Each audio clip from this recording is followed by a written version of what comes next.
Hi friends, எல்லாருக்கும் வணக்கம். நாங்கள் இப்போ புதுசாக ஒரு நாய் வாங்க போகிறோம். அதுக்காக தான் இந்த அண்ணா வந்திருக்காருங்க. இவர் வந்து நாய் வளர்க்குறவருங்க, பண்ணை வச்சுருக்காரு. நமக்கு வந்து இப்போ டோர் டெலிவரி பண்ணியிருக்காருங்க. இந்த நாய் என்ன நாய் வாங்கியிருக்கோம், இது எப்படி பார்த்து வாங்கணும், இதை பற்றின டீட்டெயில்ஸ் எல்லாம் இந்த அண்ணாவே சொல்லுவாருங்க. இப்போ வாங்க வீடியோக்குள்ளே போகலாம். இந்த வீடியோவை நீங்கள் ஃபஸ்ட் டைம் பார்க்குறீங்கன்னா நம்ம சேனலை சப்ஸ்கிரைப் பண்ணிக்கோங்க, பெல் பட்டனை கிளிக் பண்ணிக்கோங்க.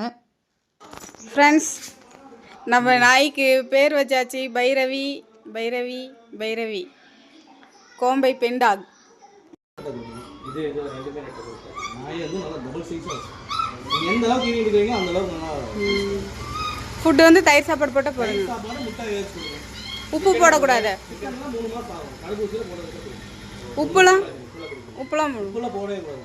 சிக்கன் வேகத்துக்கு ஈரல் இருக்கு பார்த்தீங்களா, ஈரல் வந்து வேக வச்சு மஞ்சள் போட்டுங்க. ஈரல் வேக வச்சு கொடுக்கலாம். ஈரல் நீங்கள் ஒரு 2 பீஸ் அந்த மாதிரி கொடுக்கலாம். அதிகமாக கொடுக்கலாம். தடுப்பூசி போடுறது கொடுக்காதீங்க. தடுப்பூசி எத்தனை நாள் கழிச்சு? ஒரு வாரம் கழிச்சு தடுப்பூசி போட்டுங்க. அடுத்த தடுப்பூசி 1 மாதம் அவங்களே எழுதி கொடுத்துருவாங்க. இதெல்லாம் நல்லா க்ளீன் பண்ணி அது குளிக்க வைக்கணும். ஒன்றும் தப்பு இல்லை. குளிக்க வச்சா சளி பிடிச்சிடாதுங்களா? குளிக்க வைக்கணும். அந்த மாதிரி வரும். கோம்பை போடுறதுல வந்து 5 நிமிஷங்க. இந்த மாதிரி பார்த்தீங்கன்னா ஒரு சவலை வரணும், வாய் கருப்புங்க, முதுகு வந்து வால் வரைக்கும் இந்த கருப்பு வரும். இதுதான் லைனேஜ். ஃப்ரெண்ட்ஸ், இந்த டாக் பற்றின டீட்டெயில் அண்ணா சொல்லிட்டாருங்க. இதுக்கு சாப்பாடு எப்படி கொடுக்கணும்னு சொல்லிட்டாரு. மற்றபடி இதுக்கான மருத்துவ பராமரிப்பு என்ன ஏதுன்னு சொல்லி இவர்கிட்ட தெளிவாக கேட்டு தெரிஞ்சுக்கலாம். நாங்கள் இதான் ஃபஸ்ட் டைம் டாக் வீட்டுக்கு வாங்கி வளர்க்குறது. எனக்கு இந்த டாக் ரொம்ப பிடிச்சிருக்கு. நாய் வந்து 2வது கேட்டிங்கன்னா ஒரு வயசுக்கு மேலே சொன்னோட கேட்காதுங்க. கரெக்டான மேட்டிங்லாம் அப்படின்னா ரொம்ப அக்ரெசிவாக இருக்கும். அதாவது வந்து வீட்டுக்குள்ளேயே நம்ம ஒரு ஸ்டெப் வச்சுருந்தா தான் நம்ம கூடயே வரும். அப்சர்வேஷன் வந்து ஜாஸ்தி. எப்பவுமே மேலே ஃபீமேல வரும். ஒபீடியன்ட் நல்லா இருக்கும். என்ன சொன்னாலும் கேட்கும்.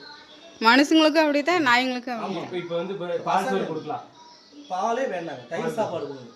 நாய்க்குட்டிக்கு பால் கொடுக்க நிறைய குடிக்கும். நிறைய குடிக்கணும்னு பார்த்தீங்கன்னா அது ஜீரணமாகாது. அதனால தயிர் போட்டு வச்சிட்டோம்னா அதனால தயிர் நாய்க்கு வெயிட் நல்லா ஏறும். நான் தயிர் சாப்பிட குட்டி எப்படி இருக்குது இப்போ மாசத்துக்கு ஒரு முறை சொன்னீங்க. டானிக்கு ஊசி மருந்து மாசத்துக்கு ஒரு தடவை. டானிக் ரெகுலரா கொடுக்கலாம். டெய்லி ஊத்தணுங்களா?